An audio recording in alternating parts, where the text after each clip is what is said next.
Hi, I'm Edwin Samuelson, and welcome to the CineFiles, a show that allows you to eavesdrop on conversations and American music again. Guys. Awesome. All right, I'm just going to continue this. Anyway, I'm Edwin Samuelson, and welcome to the CineFiles, the show that allows you to eavesdrop on the conversations of fellow film fanatics. Okay, it's been a while since our last show, but we're here. We got new shows, so every week expect a new show, and we're going to start it off today with a topic which I'm really excited to discuss. Before I do, let me introduce my panel. To my left, Mr. Eric Cohen. Hiya. To his left, Jeff Gallishaw. How you doing? And to his left, Michael Foltz. All right. Oh, I want to, Ed, before we start, I want to give a shout out to a couple weeks ago, Jeff and I were stopped at Whole Foods on the Bowery by a fan. Her name is Maria, and so we're just giving you a shout out. Hey, Maria, I told you we'd say something, and she had just watched our show after we finished our dinner meeting. She actually, I think, maybe actually called into the show once, didn't she? I don't think so. I do remember a woman calling in. Anyway, well, Wait, can I give a shout out to the fan who called me a pompous asshole on YouTube? Thanks. hey, yeah. All right, well, today we're going to be discussing movies, I guess, camcorder movies is the title these guys chose, or movies shot by the actual actors, supposedly. Well, more so than just camcorder movies. Well, movies that were shot by the characters in your face, very, handheld camera work, documentary But it's more style. like a specific genre, wouldn't you say? Yeah, well, the whole genre started out with the Blair Witch Project in 1998. Became a huge fad with, the actors on the screen would supposedly shoot the film and tell a story, and it's very in your face, and the actual camera plays a role in the film. And the film, like I said, the Blair Witch Project started this craze and was a huge hit. And there was quite a few films that were, I guess you could say, came in around the same time. Well, actually, I'm surprised, Edwin, that you haven't pointed out the film the origin, which was Cannibal Holocaust. Well, you mean the original Blair Witch Project? Yes. The whole film is sort of conceived around fake pseudo-documentary material, these people being consumed by cannibals. But yeah, you had the Blair Witch thing that really blew the lid off of this thing, and then you had the St. Francisville experiment, which really sucked, really low budget, straight to video film. You had My Little Eye, which the whole film is told through security cams, and then you had The Last Broadcast. But I have to say that My Little Eye is actually a well-made movie, and actually I agree. It's actually does something unusual with the format. And actually, because the camera's just there and the people are not operating it. And I like it that it's just, it's not all over the place, shaky and driving you crazy. They actually... Well, the premise is these people have agreed to be part of an online reality broadcast. Big Brother in a like the TV show in a movie. It's an interesting film. It's very watchable. What's really interesting is we didn't discuss this goddamn film before we started this show, so that's really interesting. Well, let's get on to the Blair Witch Project. Awesome. Blair Witch Sorry. Project was, I guess, it was a movie that probably the best marketed film I can think of in recent memory is that there was nobody in the movie that was famous. The movie was just marketed as, kind of it's true or real, and people actually thought the actors in the movie were killed, And I can imagine those idiots. Actually, people really believe when the IMDb was originally put up, the actors were put in there as deceased, even though they were all much alive. Well, wouldn't you say that it was probably one of the very first, if not the first, truly successful internet/viral campaign for a movie? Well, that helped a great deal, but really helped the film was John Pearson, the legendary John Pearson, who, one of the original indie film producers / distributors, and also he had that great show that was on IFC. Was that First Person? What was that called? Something like that, I don't know. And he was the one that got on the team and presented footage on his show. What is this? Is this a documentary? What is it? Just check it out and you guys work it out for yourselves. And that, and then it was shown at Sundance, and it was so popular it warranted I think 2 additional screenings because everyone wanted to get into this thing and see it. Well, yeah, it was and the buzz just started from there, and that's when the whole viral internet thing started happening. And at the time, it was very, very unique, and it really captured something in the public's mind, and then it just became an absolute runaway hit. Mm-hmm. Yeah, it was very well marketed. I remember when it came out. I was actually hyped to see it. I went to the Angelica. I had to wait 2 days because that was the only theater playing. It was lined around the corner. I've never seen a line for a movie like this.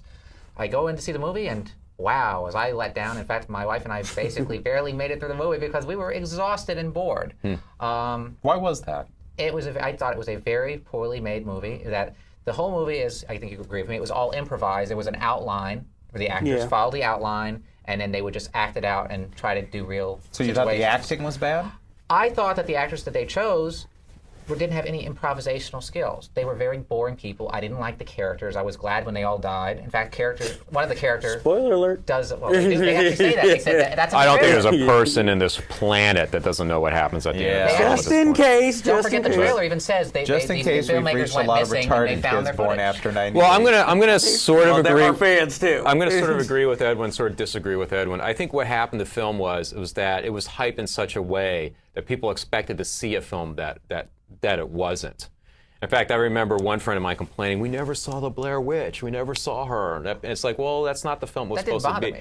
And I actually... Yeah, but what was strange is then it came out later that there was a Blair Witch and there is a Blair Witch monster. Well, yeah, but that's the sequel and all that stuff. But No. Even before the sequel, there was like supposedly a Blair Witch monster. And I think you never get that from the film though, that there's a monster. Well, something's going on. I mean, obviously this house materializes out of nowhere at the end of the film. Obviously, there's all that like reference to one of the legends that's mentioned earlier. The guy that kills the people in the house and go, that's it. But I loved the film the first time I saw it because I saw it before all that hype set in, and at the time I thought, you know what, this is the first effectively scary film I've seen in years. But going back to it, how many times have you seen it since it first came out? I've seen it one more time since then.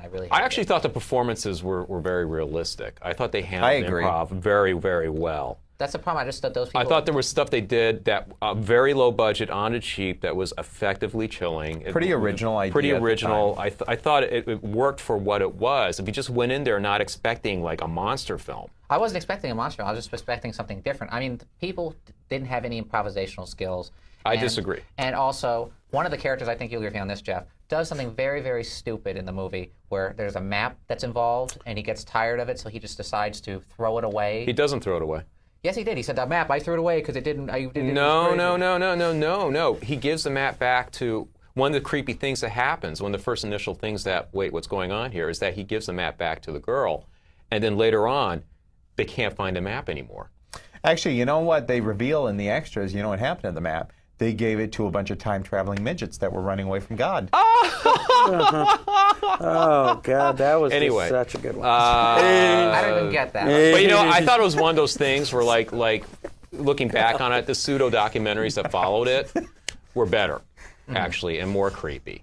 Like, there was that documentary that was made for TV about the Blair Witch Project. And then they did the whole thing. It was a Burkittsville 7. It was like a little thing they did for Showtime. Well, Jeff, let's hear what you have to say on this. Yeah, okay, I have mixed emotions with this film because I was one of those people. I saw that little clip online where she's talking to the camera and her nose is running and she was scared. And at first I thought, okay, this is really interesting, but I could tell just from seeing that it wasn't real. But everybody else around me kept insisting, no, this is a real movie. This is a real movie. This is based on a real case.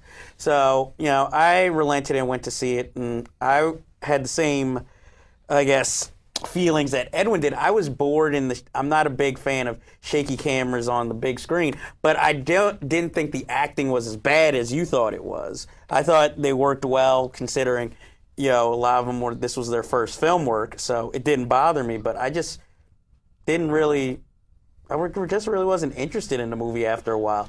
I just wanted it to end. Well, let me just tie this up so we can move on. I will say that the Blair Witch did one thing that I think was really wonderful after it is, and I am saying this in all seriousness, it put out more great porno parodies than I've ever seen in my life. Mainly, this is heartfelt for him. Maybe the number Blair one Witch was Project. The erotic witch put out by Seduction Cinema. I think that one was pretty good, man. Pretty good. Yeah. Okay. More softcore than porno, but still good. Well, what did you think of the movie, Mike? I thought it was all right.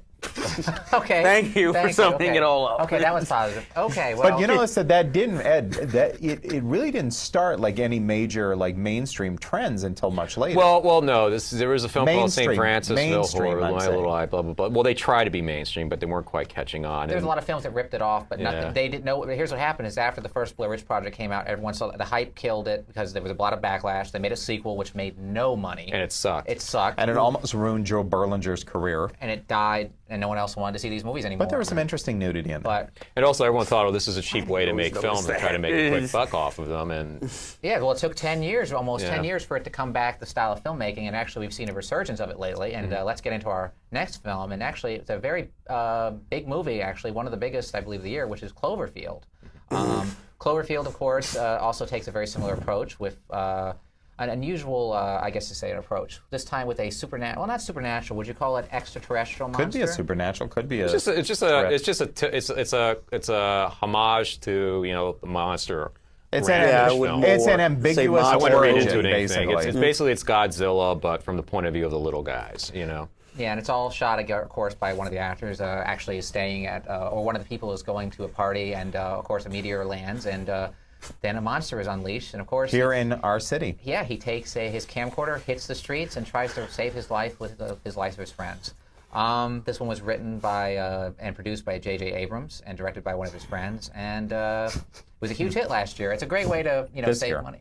This year, I'm sorry, excuse me. This year, early this year.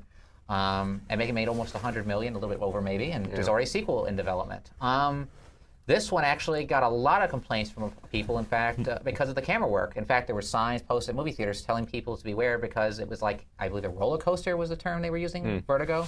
Actually, that was a sign they Well, I did feel sick at the end of it. I did feel because very sick myself. The thing that I understood is that they're trying to show that the person is filming this himself, but does the camera work really have to be that bad to show that a person is filming it with no experience? Well, no, I didn't have a problem with that. My problem with the film was, look, the pros of the film, the special effects are pretty damn good. Yeah. In fact, most of this film was shot in a studio in L.A., and they nailed New York City. I mean, you watch this film, you'd have no idea that it was shot in L.A. Except for one The scene. problem I had with the film, I can sum up like this. I felt like watching 80 minutes of special effects footage that was meant to be cut down to be the climax of another film. So there was no context to any of the characters or anything. I didn't give a shit about it. I thought the characters were annoying. I thought that was the main problem. I was like, of the there's film. something wrong with the film where you're rooting for the monster to get rid of them. I mean, That's how I felt about the Blair Witch Project. And ironically, these people too, I think, which you'll agree with me, it's supposed to be in New York. These people really didn't seem like New Yorkers at all. They're all people from the OC. I mean, I really didn't feel these people were New Yorkers. They were very or annoying. Abercrombie and Finch ads. And they were stupid. It was Yes. just dumb. I mean, Stop I was going to it. say about the Blair Witch, my big problem with Blair Witch was why didn't they just follow the river? Just like follow the river, they get themselves out of there. But that was the one annoying thing. In this film, they do so many stupid things. The love story, which Right, was completely got on my nerves and was stupid. And then in a crucial scene, I don't care if I'm spoiling it, when his brother dies, it's like there's no emotion from him. He's still more concerned about this girl. Shot goes one way, but I just didn't feel like there was an emotional truth in that scene. I know I'm talking about emotional truth in a popcorn movie, but I really didn't like this movie. I thought it was entertaining if I just wanted something, just to sit at home and maybe... Just kind of shut your brain off. Exactly, but to me, I had too many... I know I pick at little things in movies, but this had too many little things that were overcoming my enjoyment of the movie. I didn't like it. It was the love story. The camera work, I didn't see it in the theater, so I can't really talk thank about... God you didn't.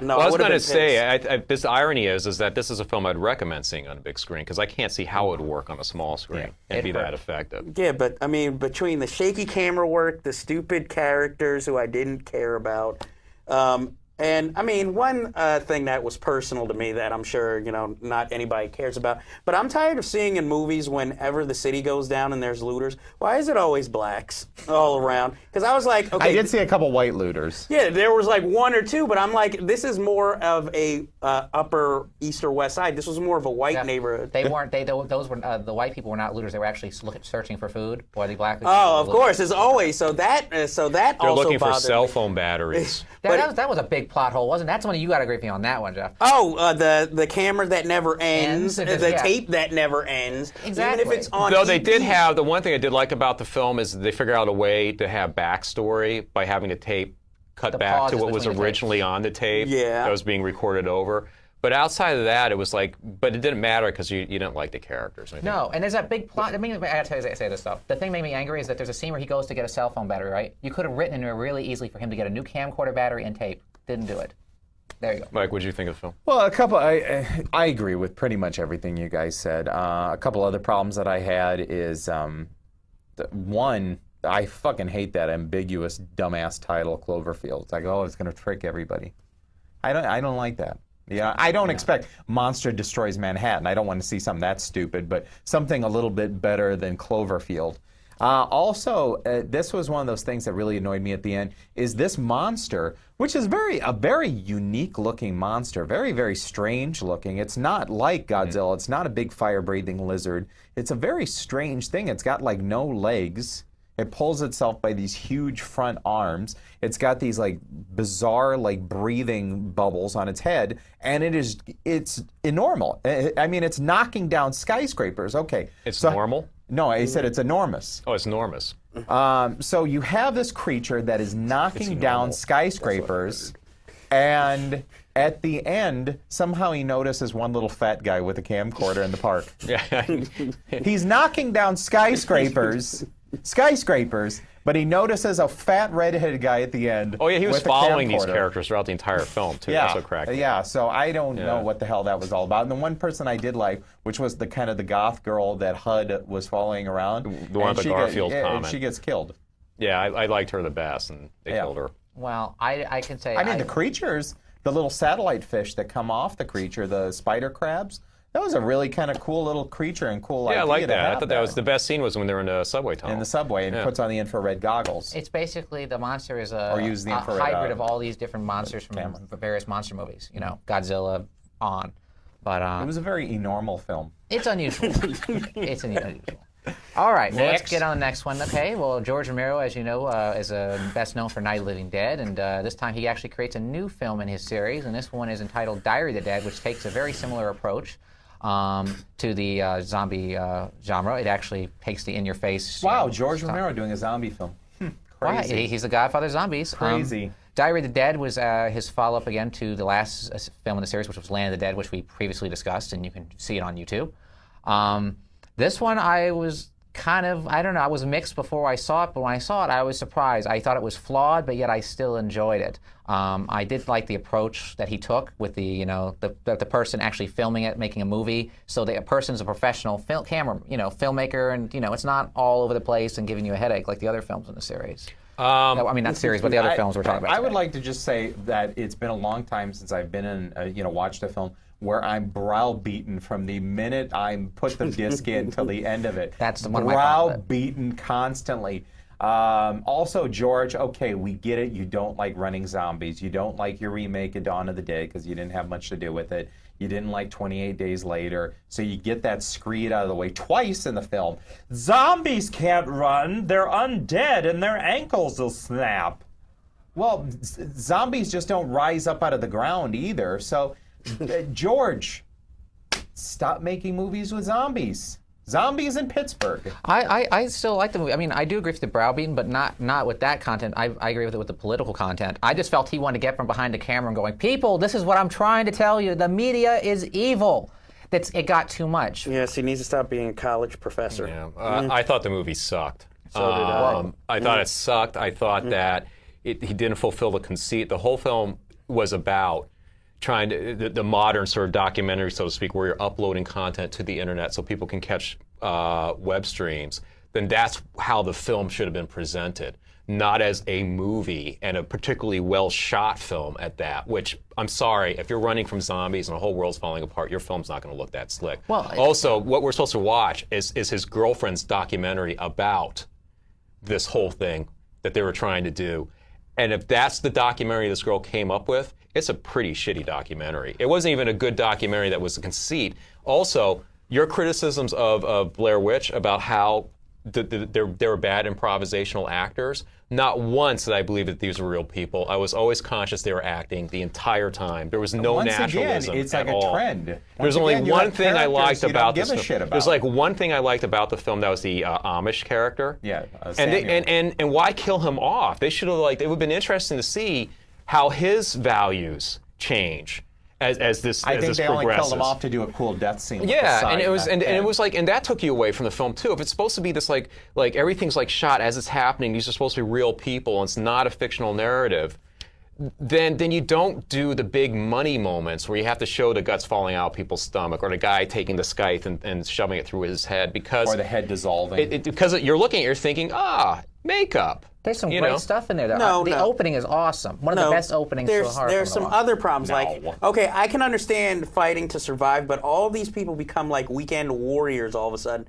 Experts at how to kill these zombies off so easily, even though they're like either meek little characters or just weak characters. And then in one scene, it goes from being a thrilling scene, and then all of a sudden, the girl says, "Oh, I'm getting out of here." And then they play this comic music, and it's like, where the hell did that come from? Yeah, and there's no consequence. I mean, no one seems to be affected from the emotional effect from what's going on. Exactly. And from the minute the movie begins, I'm sorry, when you have that voiceover stuff about this is my documentary and what happened to us that day, right away Romero's beating you over the head with this dialogue, and it just goes on and on. I'm thinking whatever chick made this documentary, she's not a very good filmmaker. No. Once again, my problem with this is, and please stop me from doing this. This is what I thought last night as soon as it ended. I wanted to watch the remake of Dawn of the Dead because I wanted to watch a good zombie flick. I haven't seen a good zombie flick since that. And let me tell you something. These days, maybe back in the 70s it worked when Romero first started this, that using the zombie film as kind of like a political outlet for your Dawn of the soapbox. Dead is a great film. The original is fantastic. It's pretty dated, but I understand what he's. I understand what he's trying to. These days, the zombie film is not a political commentary. I don't think the zombie film. To me, well, 28 Days Later is political. I get the enjoyment that it's a survival flick. That's what I get. I like people who have to think on their feet. The 28 Days Later is like that. Thinking on your feet. Dawn of the Dead. They don't mix in the political bullshit. You see all these people coming from different, everybody's trying to band where together. I agree with you is that in a real life situation, if this was supposed to be a real life documented thing, nobody would be wasting their time proselytizing about the ills of when you hold that camera, you lose touch with reality, and there's safety behind it. It's like, you know what? By that time, the dead would have grabbed your neck, eaten you, and blah blah blah. All right, I want to say one thing because I want us to move on to the next one, but. I do agree. There's some problems in the movie. I like a lot of it. Some problems. But I do agree the political content is over too much. I like it when George Romero is more subversive with his political George comment. needs to get out of the fucking genre. And by the way, does it make any sense that the girl commits suicide by blowing herself in the head and then comes back? She already blew herself through the brain. Well, it doesn't matter. It matters how much she destroyed to the brain, supposedly. Who knows? Apparently she wasn't all the way dead yet, Yeah, remember? She might have missed a piece. But that doesn't make any why debate the logic? Well, that's why that's debate. Anyway, I love the opening. I think the opening is awesome where you have the news reporter, reporting about a shooting. I thought that was awful. That's what. I love no, that. no, because it was acting. It was like I was conscious. It wasn't improvised. It wasn't like they felt like real reporter and real cameraman. It was scripted dialogue, and it sounded like scripted dialogue, and it was like hammy acting. I could not wait for the lead, the Jason Creed filmmaker, to die. I wanted him to die so badly. Wow. Because I just hated him. Well, they didn't like it. I have mixed emotions about it, but I do think it's worth a view once. But anyway, let's get on to the good one. We saved the best movie for last. And this film, unfortunately, is going to be remade very shortly under a different title. But I don't want to give you the title because it will give away the movie. But the movie that we're going to be discussing is a Spanish-made film, which is probably the best of these films that we're talking about today. And that film is called Rec, which means record. It starts off slow with a reporter reporting on firefighters at night, like people in the nightlife, and she follows these firemen and a police department to a call where there's something weird happens. Yeah, but she's not like an investigative journalist. No, it's just she's like it's like this light. It's like a Entertainment Tonight or something. Life at night. It's kind of like that show Insomniac, kind of at night. People what they do at night. Anyway, she goes on the call and she gets drawn into a huge. I don't want to say what happens, but a very weird situation. And no, you got to say what happens because you can't really discuss the film without it. Well, I don't want to give away too much because I don't want to, don't worry, I will. I'm spoiler king. Okay, let's just say this. From this point on, we're going to spoil. Yeah. All right. If you don't want to know, check out. We'll say this right out. It's an excellent film. REC. You should go in this cold. You should not. It's best viewed without knowing what's going to happen. That's how I. From this point on, if you don't want to be spoiled. turn off your, get off your computer. Yeah, if you don't turn want to the know channel. how this zombie film comes out, then Well, it's not really a zombie. We'll say something We else. got that warning out. But of the way. if you do want to see this film, by the way, the only place you can see it is if there's an overseas DVD. It's not being released here in America because there is a remake coming out. They bought the rights to it to remake it. It's going to be called Quarantine, which basically tells you what the entire movie's about. wait, why is it not a zombie film? Well, I don't think they're really zombies. I just think they're really, I guess you say, well, are they zombies because they have the Yeah, virus? I think They're not dead. Well, I mean, it's like 28 Days Later isn't really a zombie film either. They're not You know dead. what? Okay, here's my. Yeah, We don't here's- know they're not dead. No, there were scenes where they get shot, and they Here's thought they my killed them, argument. and they come back. I think they are possessed. I think they're possessed by some sort of demons. You don't really understand it, but kind of at the end. I think it's left for interpretation. I don't think we really know. Well, let's get. I think that's But intentional. they shoot the fat woman at the beginning in the head, and she keeps coming back. Yeah, but the rules don't have to apply in every zombie film. That if you shoot them in the head, they stay down. It doesn't. That doesn't have to It be. makes things a little Well, more we explainable. only have a few I minutes, guess. so let's get into this. What do you think of Rack? Of all the movies we've seen today, I consider this one the best. What do you think? Well, it's not really that hard to beat the rest Yeah. of them, but this one was definitely enjoyable. I really liked it. I like the fact that the camera work was a little more smooth, even though it's supposedly a camcorder film. It Because was a good mix. Yeah, and I can actually say this film actually scared me because I went into it blind, so I didn't know what the hell was going to go. And that's the best way, isn't it? Exactly. It's sort of, as soon as the stuff starts happening, you're like, what the hell? Or, well, what the fuck? But, as I kept watching it, even though there were things I thought, like when you usually see a horror film, are going to jump out of the corner, this was actually generally scary, and especially towards the end, one scene, I was like, what the fuck? Where'd that come from? And I didn't expect that. My only complaint with it is at times I was like, well, who's alive and who's dead? I mean, who got bitten? I mean, the camera was a little too chaotic sometimes. More towards the end. Yeah, I started losing track of who was, and then somebody became a zombie. I'm like, well, how did they get bitten or whatever, or how did they? Well, that's what you're seeing it through the cameraman's eyes, and you're seeing what he's seeing. He's like, because you're like seeing what he thinks. You go like, what? What happened? That's why I think it works okay. I thought the best part of this film is that it's the best. They gave the best justification for why the camera's on when it's on. Yeah. Exactly. And they also they even figured out really clever ways for logically having the camera on at certain points to Exactly. capture certain moments. Whereas in the other films we talked about, the only way they could justify it is that it's old standby because I got to document this for prosperity. So Well, I'm sure the American one is going to ruin it by giving a lot of exposition. Well, the American one, unfortunately, if you see the trailer for the American one, which is already online, they give away everything, even the ending.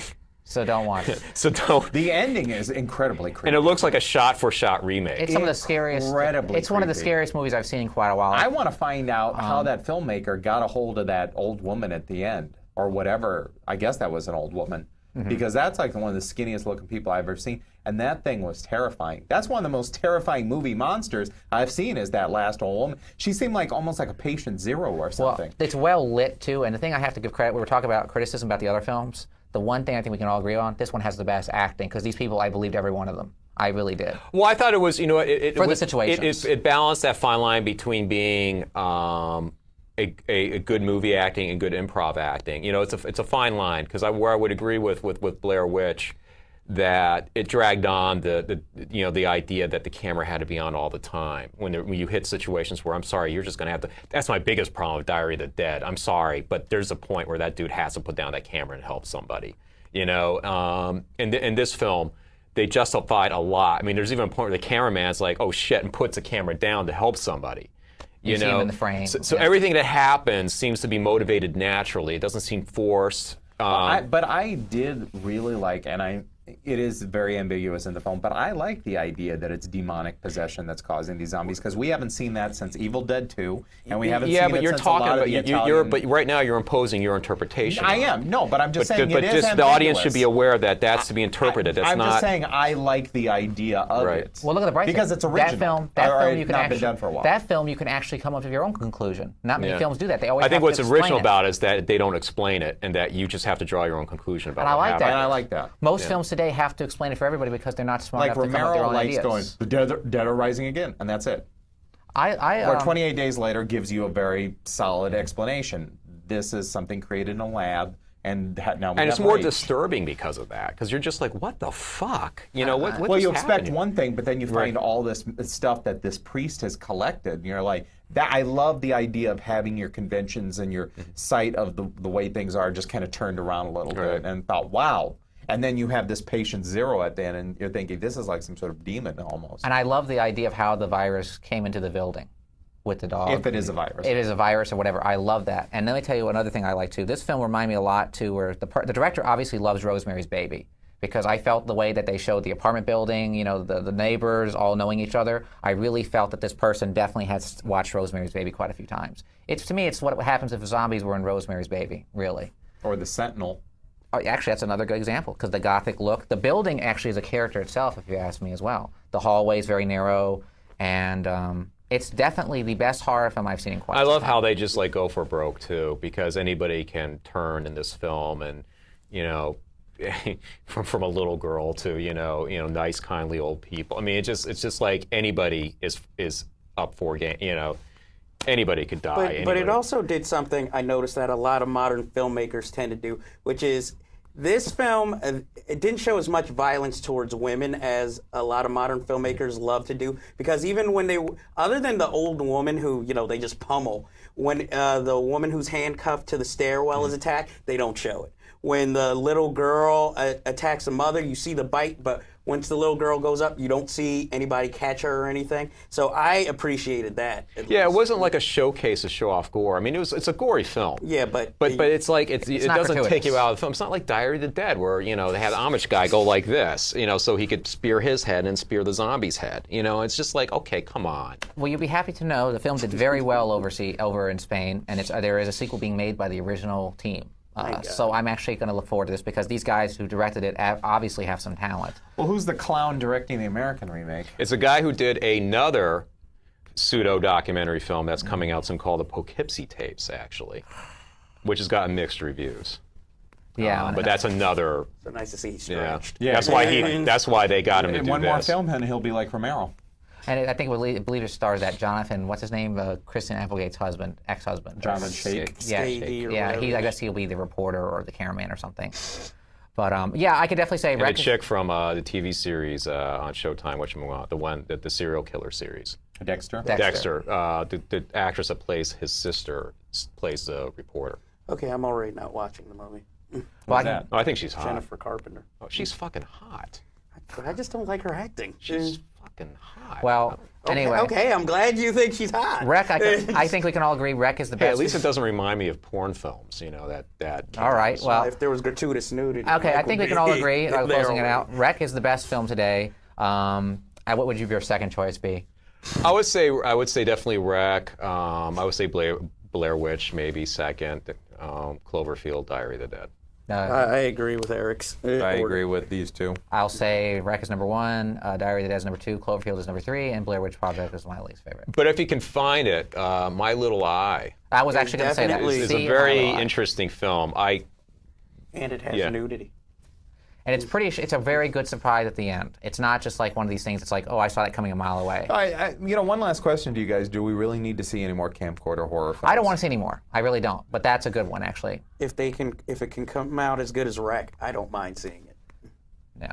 I'd like to see Christopher Guest do a horror film.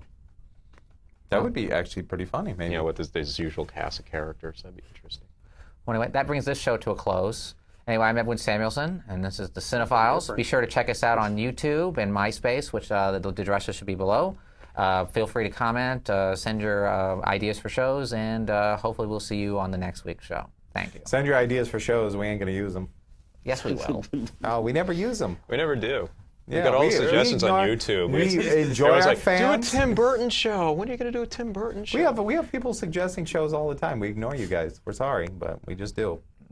We'll try. We're fascist. Yeah, I really liked Wreck. I can't wait to see that. Well, I can't wait. I was surprised at how much I liked Now, Wreck. do you think after the American version comes out, they'll make...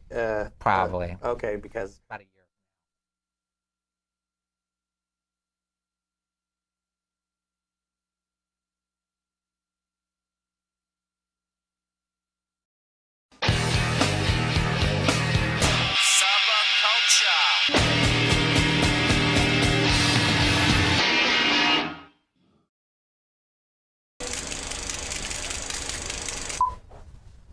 Hi, I'm Edwin Samuelson, and welcome to the CineFiles, a show that allows you to eavesdrop on conversations and nerd music again. Awesome.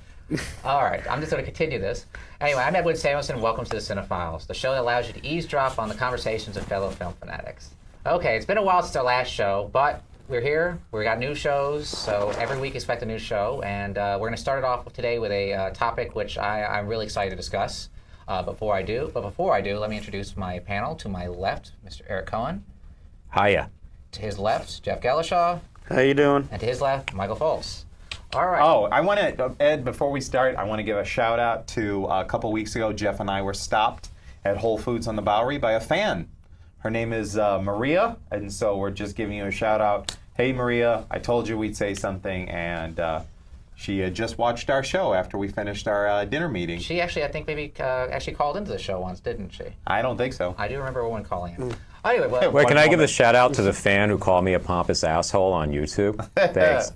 hey, and, yeah. All right. Well, today we're going to just be discussing movies. I guess Camcorder movies is the title these guys chose. Are movies shot by the actual actors, supposedly. Well, more so than just camcorder movies. Well, movies that were shot by the characters in your face, very handheld camera work, documentary. But it's more like a specific genre. Consumed by cannibals. But yeah, you had the Blair Witch thing that really blew the lid off of this thing, and then you had the St. Francisville experiment, which really sucked, really low budget, straight to video film. You had My Little Eye, which the whole film is told through security cams, and then you had The Last Broadcast. The Last Broadcast. But I have to say, My Little Eye is actually a well-made movie, and actually, I agree. It's actually does something unusual with the format. And actually, because the camera's just there and the people are not operating it. And I like it that it's just, it's not all over the place, shaky and driving you crazy. They actually... Well, the premise is these people have agreed to be part of online reality basically broadcast. Big Brother in a like the TV show. Right. Yeah, well, the whole genre started out with the Blair Witch Project in 1998.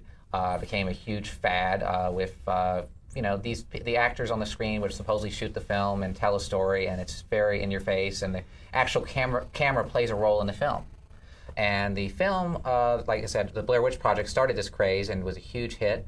And there was quite a few films that were, I guess you could say, came in around the same time. Well, actually, I'm surprised, Edwin, that you haven't pointed out the film the origin, which was Cannibal Holocaust. Well, you mean the original Blair Witch Project? Yes. The whole film is sort of conceived around fake pseudo-documentary material, these people being